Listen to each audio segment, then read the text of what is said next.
की बात आप बताइए पंकज जी, कंज्यूमर के ऊपर क्या इम्पैक्ट पड़ेगा? मान लीजिए कंज्यूमर के तौर पे जब मैं खरीदने जाता हूं तो मेरा ट्रस्ट तो मैं जिस ज्वेलर से खरीद रहा हूं उन्हीं पर होता है, तो कंज्यूमर के बिल्कुल पॉइंट ऑफ व्यू से इस फैसले का क्या आपने मतलब? बिल्कुल सही बात बोली है।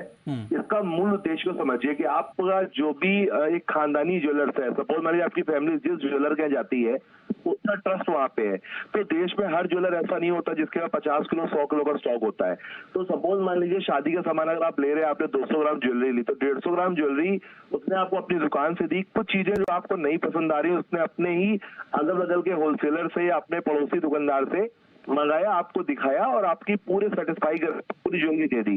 बट जब वो HID नंबर डालता था तो 150 ग्राम ज्वेलरी में दिखता था उसका नाम, पर 50 ग्राम में दिखता था दूसरे का नाम। इससे जो खानदानी ज्वेलर का ट्रस्ट होता था वो कहीं पे खराब होता था। तो जबकि ज्वेलर जो BIS का जो मेन रोल रहा है, BIS का मेन रोल था कि कस्टमर को प्योरिटी और स्टैंडर्ड जो है, जो कहा जा रहा है वो मिलना चाहिए, ना कि वहां पे कहीं ज्वेलर के नेम की जरूरत थी। तो जो ट्रस्ट है वो अब बना रहेगा, उसमें कोई तो ठीक है, लेकिन मान लीजिए जैसे आप लोगों ने डिमांड की नहीं, जैसे आप लोगों ने डिमांड की कि ज्वेलर का नाम हटा दें। अब आएगा नाम हॉलमार्किंग सेंटर का, और अगर हॉलमार्किंग सेंटर वाले भी ये विरोध करने लगे कि नहीं हमारा नाम ना आए, फिर तो मामला गड़बड़ हो जाएगा। सर उनसे केवल ज्वेलर से मतलब रहता है हॉलमार्किंग सेंटर। सर आपने जो डेट की बात की ना, डेट का इशू सर इसलिए है, देखिए आप भी समझो कि हमारे भारतीय महिलाएं जब किसी भी ज्वेलर के या दुकान पे जाएंगी, जब तक वो 50 कपड़े खुलवा ना ले तब तक उन्हें पसंद नहीं आता। सर जब ज्वेलरी उन्होंने पसंद करी और जैसे BIS केयर में डाली उसमें लिख के आ गया कि ये ज्वेलरी 3 महीने पहले बनी थी, तो उसके दिमाग में आ जाएगा, वो बोलेंगे ज्वेलर पे हमको और स्टॉक दिखाओ। सर 62 लाख रुपए किलो सोना है तो कोई कितना सोना सर दिखाएगा, क्योंकि ज्वेलरी कभी पुरानी नहीं होती है। कोई प्रोडक्ट मान लीजिए राजकोट से बना है, वो मुंबई आते हैं दिल्ली आते हैं, दिल्ली से लखनऊ पहुंचते उसको महीना भर लग जाता है बिक्री होते होते। तो ज्वेलरी पुरानी नहीं होती, लेकिन महिलाओं की सोच को देखते हुए हम लोगों ने डिमांड रखी थी कि इसको डेट को हटाया जाए। तो सर कोई प्योरिटी स्टैंडर्ड में फर्क नहीं पड़ता। ये तो लेकिन गलत बात है पंकज जी, ये गलत बात इसलिए है। नहीं मेहरा जी, मैं आपके पास आऊंगा सर, आप लोग डेट भी हटाना चाहते हैं। अरे मुझे हक है ना जानने का मैं कितना फ्रेश, कितना नया, कितनी नई ज्वेलरी में खरीद रहा हूँ, है ना। फ्रेश अराइवल जब हम कपड़े खरीदने जाते हैं तो चेक करते हैं ना फैक्ट्री आउटलेट में। कोई अगर फैक्ट्री आउटलेट चला जाए, और फैक्ट्री आउटलेट में क्यों सस्ता मिलता है? इसलिए मिलता है कि आपको डिस्काउंट मिलता है, फ्रेश माल नहीं होता है वो, है ना। आप लोग डिस्काउंट भी नहीं देंगे, डेट भी नहीं बताएंगे। वो गोल्ड की प्योरिटी है, उसका रेट है, जो आप बेचने जाओगे तो करंट मार्केट का आपको रेट मिलता है। नहीं रेट मिलता है सर, ठीक है। नहीं लेकिन एक कंज्यूमर को नहीं पंकज जी, ये बात ठीक है आपकी, लेकिन संयम जी आप जरा बताइए, एक कंज्यूमर होने के नाते ये हमारा हक बनता है ना जानना कि मैं कितनी नई ज्वेलरी खरीद रहा हूँ।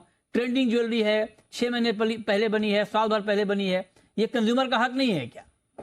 अरे आप कपड़ा खरीदें, आप खाना खरीदें, वो तो उसका पेरिशेबल आइटम्स है, फैशन के बाहर चले जाती है। लेकिन सोना ऐसी चीज है जो जहां साहब आप देखते आ रहे हैं रेगुलरली रेट भी बढ़ता आ रहा है और पेरिशेबल नहीं। अरे सर पेरिशेबल नहीं है, बात हमें मालूम है ना कंज्यूमर को, फिर डर किस बात का? नहीं मेहरा जी, आप जो बात आप कह रहे हैं, साल तो चलेगा।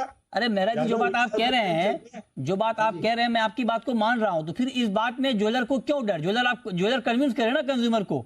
मैं अगर खरीदने जा रहा हूं, मुझे मालूम है कि अगर मैं आज से 2 साल बाद भी इस ज्वेलरी को बेचूंगा तो मुझे उतने ही पैसे मिलेंगे। तो ये बात तो कंज्यूमर को भी मालूम है, और अगर नहीं मालूम है तो ज्वेलर कन्विंस करे, रादर देन कि ये डेट ही ना बताए कि कब मैन्युफैक्चरिंग हुई है। ये तो कमाल डिमांड है सर। देखिए डिमांड तो आप बता रहे हैं कमाल है, लेकिन आज अगर मैन्युफैक्चरिंग होती है तो मैन्युफैक्चरिंग के बाद हॉलमार्क करने के बाद 15 से 20 दिन लगता है माल को होलसेलर के पास पहुंचने में।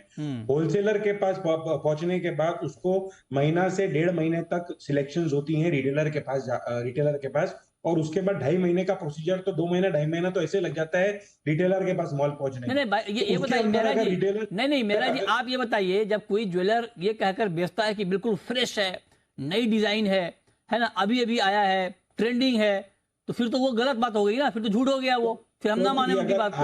आज अगर बनने के अंदर और पूरे प्रोसेस के अंदर ही 2.5 महीने लगे हैं जहां साहब, तो वो उसके पास तो रिटेलर के पास तो फ्रेश ही आया है, अभी लास्ट पॉइंट ऑफ सेल। यही बात मैं कह रहा हूं सर कि यही बात कंज्यूमर को बताने में क्या दिक्कत है कि 2.5 महीने पहले बनी है ज्वेलरी, इसमें क्या दिक्कत है? अरे मगर इतने सालों से जो प्रोसीजर चलते आया है कि ज्वेलरी अभी थोड़े टाइम पहले ही बनी है, कुछ दिन ही लगे हैं बनने में, अभी फ्रेश माल आया है, यही से बहुत सालों से हम कह रहे हैं। 2.5 महीना 3 महीना भी अभी हम नहीं कहते हैं अपने कंज्यूमर को, लेकिन आने वाले टाइम के अंदर अगर ये डेट का प्रोसीजर नहीं ऐसा ही रहा, तो ये जो अभी आपके माध्यम से हम ये कंज्यूमर्स को बता देंगे कि अगर 2.5-3 महीने का भी टाइम हो तो वो ज्वेलरी फ्रेश है और उसके हाँ, तो ये तो उसको बताने वाली खरीदेंगे। बात है ना, कंज्यूमर अवेयरनेस वाली बात है ना सर। इसमें मतलब झूठ बताने वाली बात क्या है? आप बताइए कि भाई ज्वेलरी का एक प्रोसेस है, 2.5 महीने अगर पुरानी ज्वेलरी भी है तो वो नई ज्वेलरी है, फ्रेश ज्वेलरी है। ये तो कंज्यूमर को बताया भी जा सकता है ना। चलिए खैर, ये तो लंबी डिबेट चलेगी सर इस पर मेहरा जी, देखते हैं इस पर क्या होता है। बहुत शुक्रिया आपका, और बहुत शुक्रिया पंकज जी आपका भी हमारे साथ जुड़ने के लिए इस खबर पर। चलिए आगे बढ़ते हैं और अब बात करते हैं गोल्ड की।